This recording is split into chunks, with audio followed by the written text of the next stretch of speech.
Hello everyone, welcome to my Shattered Space review. I'd just like to say that this is going to be both a positive and negative review of Shattered Space. It's going to touch on things I liked and disliked about it, and how I would have made it better. I'm going to walk you through the main quest briefly, talking about good points and the bad points, basically saying what worked for me and what didn't. Of course, there will be full spoilers ahead. So first of all, the opening of the DLC, you grav jump to a system where there is no quest. A space station is in distress, appears before you. It transmits a distress call telling you that there's dangers here and not to board. Of course, you decide to inspect what's going on. The atmosphere when you're bored is grim and dark. You have a low hum in your ears and you can hear whispers. It's very strange. This is really good and definitely delivers the tone of what they're going for, a light space horror element. You see a person who appears spirit-like and they are clearly troubled. They say some things associated with what's going on. After this, you encounter that spirit again and another. She goes crazy and starts to attack us. After the battle, we see it is a person that has some strange energy around them, as if they were possessed. We venture through the station, solving puzzles to open doors, all directed by helpful markers. There are a bunch of crazy possessed people there too. We find out they were doing experiments to replicate Janan Varun's encounter with the Great Serpent when he grav jumped, but it all went wrong. Eventually, you make it to the command room and fight the original spirit that we encountered in the beginning. Once that is all over, the station grav jump to Varon Kai, the home world of House Varon. Let's just stop right there and talk about how this entire first section of the DLC is basically the entire premise of Shattered Space. It's a theme that's repeated. The experiment tries to repeat Janun Varun's experiment that he met with the Great Serpent. Later on, you'll see it's basically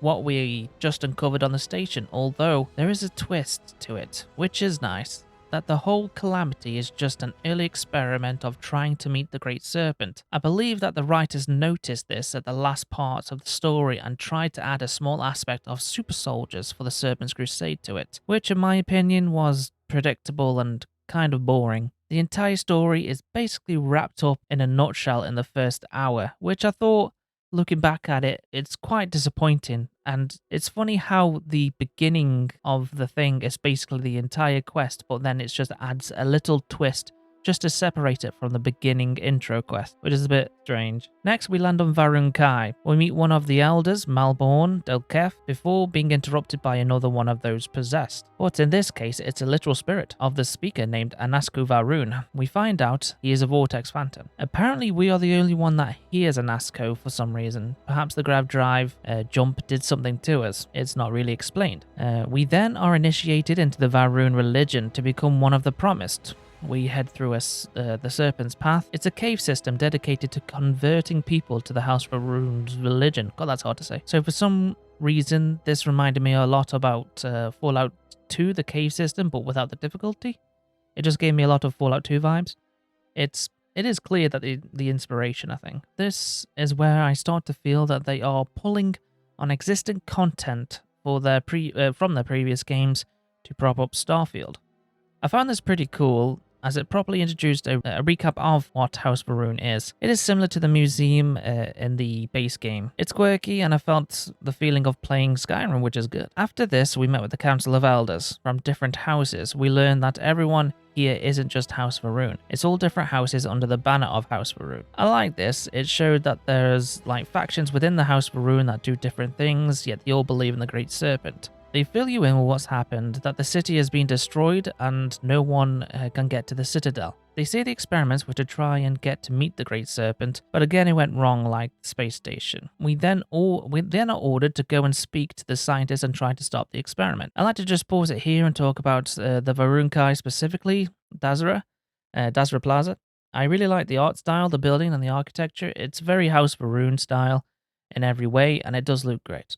Although it is a shame that we can't see the rest of the city because it's been blasted into oblivion. We talk to the scientist and he says we need to get House Varun working together. Basically, we need to complete quests to get the houses to help the creation of the weapon to pierce the scaled citadel barrier, which is called the Morning Device. We also learn about the vortex horrors from the scientist. Basically, killing the vortex phantoms trigger vortex horrors to appear. This is pretty cool. Vortex horrors are tough and gross. From this scientist, we do learn that people of Varon are suffering. He does make it sound like there's plenty of the population still alive, but we only encounter a few people, making it more of a village than a thriving city. I'm not going to lie, but this is where the sort of cracks seem to start appearing. The city is basically gone and the population is so low. There aren't really that many people walking about. Also, is looking around the city seems more like it's been around for a few decades rather than 100 years. It's quite small and it's been destroyed, but I can't help to feel that it works in favor for the devs as it's less work. I do feel that this advanced civilization should have had a bigger city. Clearly, my immersion is being affected by this and my suspense of disbelief isn't quite convinced. There's a disconnect with what I've been told and compared to what I'm seeing. This city has been destroyed and I'm starting to feel that the story, this quest helped the development of the DLC. Basically, it saved time and resources making this faction whole. But what I liked is the whole strange religion aspect. It's so weird worshipping a great serpent, how they talk about it, but it really makes them unique. It reminds me of the Elder Scrolls and how different factions talk about their respective gods. Like I said, it's bringing ideas from the previous IPs and changing it up to fit in. Let's continue. We help House Vathal. Basically, we have to kill, return, or help out the son of Victor Vathal. This quest was good because it had multiple ways of concluding it, although finding the clues at the base camp was a little annoying and time consuming. Unfortunately, the premise of this quest I do feel is quite generic, but at the same time can show how strict House Vathal is and how it keeps to the rules. We head back to the scientist and get power required for the laser thingy, the morning device, before heading off to the next house. The lady who converted us to the Varon asked us to go to a cave and talk to Anasco. She had a vision that we could save him if we go there, changing the future she saw previously. We go there, fighting our way through phantoms. We enter the cave and it's pretty cool, with glowing portals of stuff and the lighting is very sci-fi. We fight off those little versions of Vortex horrors before jumping in what seems a tear in reality. We talk to the spirit of Anasco Varon in the void. I wanted to really like this part, but we learn absolutely nothing here. It just confirms what everyone has already been saying, which is kind of just makes this meh experience. Basically, yes, the experiment is still running. We kind of knew that already. Anasco is at the citadel. He was there when the experiment started, so kind of assumed he was there already. This part didn't really add anything new, it just confirmed everyone's assumptions. This is where I would have added something better, perhaps the Great Serpent itself with Anasco, really making it wild. Perhaps even making the serpent warn the player and Anasco that doing this experiment harmed reality, bleeding horrors of the vortex and sending out a cry across dimensions, attracting terrible and sinister celestial beings. Just something to make it the stakes higher, way higher, like far higher. Just an experiment gone wrong makes it really boring on a single planet, just lowers the stake completely. And it doesn't make it like, oh, there's a bigger factor to this or anything. We have the Starborn in this game, and they have magical powers. They can do the equivalent of magic. This takes the game from being a grounded reality into a more sci-fi fantasy genre. No longer the grounded reality. Why not take it further with godlike beings or vastly advanced aliens? I do believe that is what people want. So back to what we got. We talked to Anasco, he said find him at the citadel, and then the connection breaks. And the vortex horrors come and chase you out of the cave. We return back to the lady and say all that we have found there. We then get back to assisting the houses. The next house is House Kadik. Basically, we've got to rescue the scientists we need for the morning device. House Kadik have been talking with the Zealots and trying to rebuild a relationship with them. But the Zealots have kidnapped a few of the people, including the scientist we need. They're doing this to have leverage to get their house reinstalled. So we talk to the informant to get the location. One of the council elders asks us to kill the scientists and the people we have to rescue to properly sever the relationship with the Zealots. I declined. We went to the location to find the scientist. I really liked this dungeon, it was cool looking and packing with enemies. We then go to the meeting between House Kadik and the Zealots. We've taken away the leverage that the Zealots had, making the meeting short. We basically tell them to jog on, but Ramirez Kadik still wants to keep in touch, probably to use them if the Serpent Crusade ever begins again. We head back to the city and see that the morning device is coming together quite well. I'd like to just pause it here and say that this quest was fun. It again has different outcomes. Yes, underneath this complex talking, it is fairly simple quest, go here, kill that, etc. But I do believe these people are sly dogs that they make themselves out to be, which is good. We then go to the Hostel Kef. They immediately help us out and point us to something Anasco was investigating before the calamity. Anasco found something called the Vortex Interlock. This thing could probably be useful to us. I'm not going to lie that this whole conversation was a very slow and methodically delivered to us, with the character going on and on. But for me, I have a lot of time for the elderly, so it didn't really bother me. I've seen online that a lot of people were bored to tears at this point, but for me, I was intrigued as Anasco discovers something at Moline Dam. We head to the dam, we get the card from a family farm nearby, and enter the dam. We explore it and get interrupted by a vortex phantom similar to Anasco. She speaks to us as a guardian of the dam. This is the phantom that was charged with looking after the facility by Junan Varon himself. She tries to stop us from going further into the dam. We learn that there are fewer experiments done here, such as teleportation, basically grab jumping, but on a smaller scale. We also learn that using vortex energy can make super soldiers. The phantoms that attack us through the facility are these super soldiers. They are bound to pods, and removing the vortex interlocker kills them. Anasco kills the scientist that helped him extract the vortex technology to use at the citadel. This is where I saw the writing on the wall. He's clearly a madman who has probably used this tech to push the religion onto the settled systems using this tech, starting another Serpent's Crusade. We take the vortex interlocks and doom a little farm village. We basically disrupt the power in the dam, flooding the farm fields. From what I saw, the fields are flooded and no one was actually killed. Here, I would have liked more severe consequences that our actions could kill the people at the farm, washing them away in a great flood. We head back to the morning device and talk to the scientist. Turns out we didn't need the vortex interlockers for the morning device, although it may have helped at the citadel. The morning device fires and breaks the barrier around the citadel. For me, the effect didn't fade away after being hit by the morning device, it kind of just popped away abruptly. I thought it was funny and janky. We talk to the Council of Elders, then we head to the Citadel alone. Phantoms and horrors are abundant here and it's fun. It's a fun shootout. We enter the Citadel and talk to Anasco. I just want to pause here. This is where I'm a little confused. So I think Anasco is in one of the pods, but I'm unsure. He could be a disembodied spirit of some sort, but I don't think that's true either. I do think he's in a pod somewhere, but it's kind of left unsaid, kind of. We get through the Citadel and find out what the actual experiment was for. And yes, it was to make super soldiers, which is kind of boring. I would have preferred a different twist in all honesty.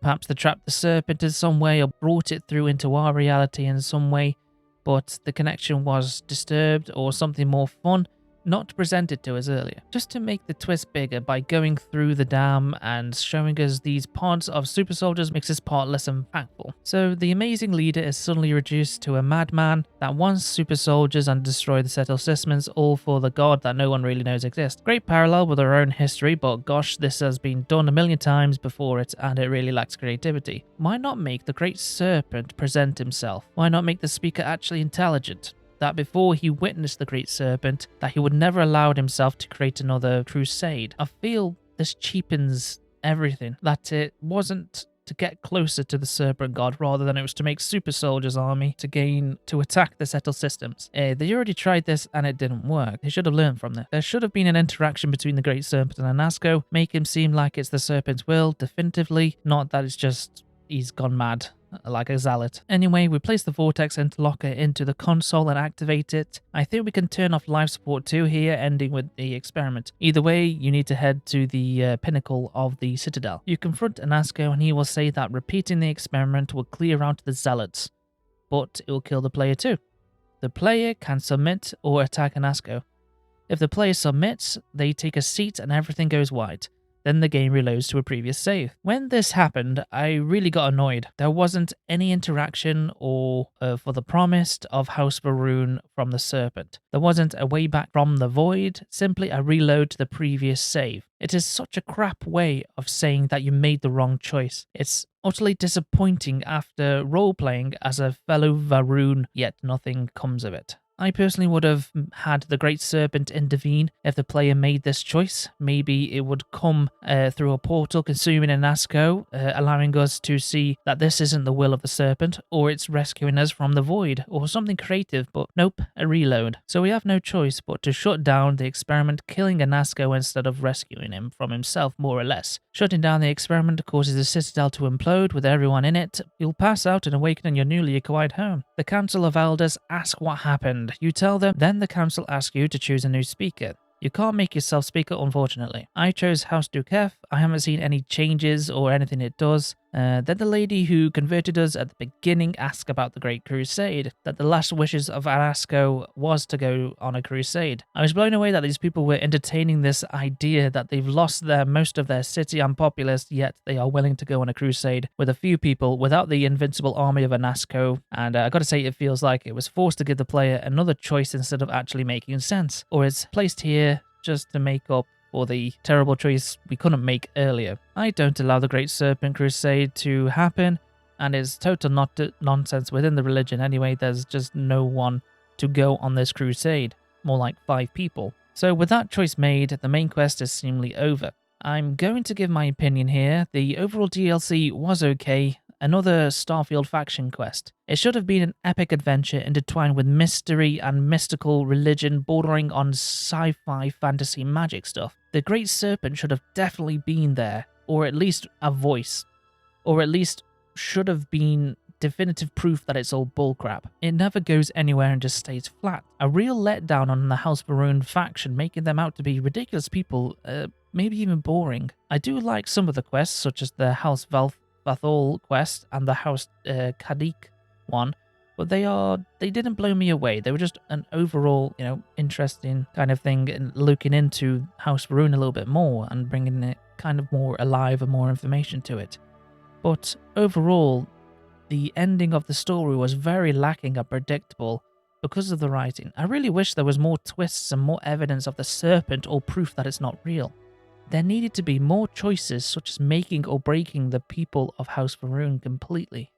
They really should have introduced a bigger and badder stake to this quest.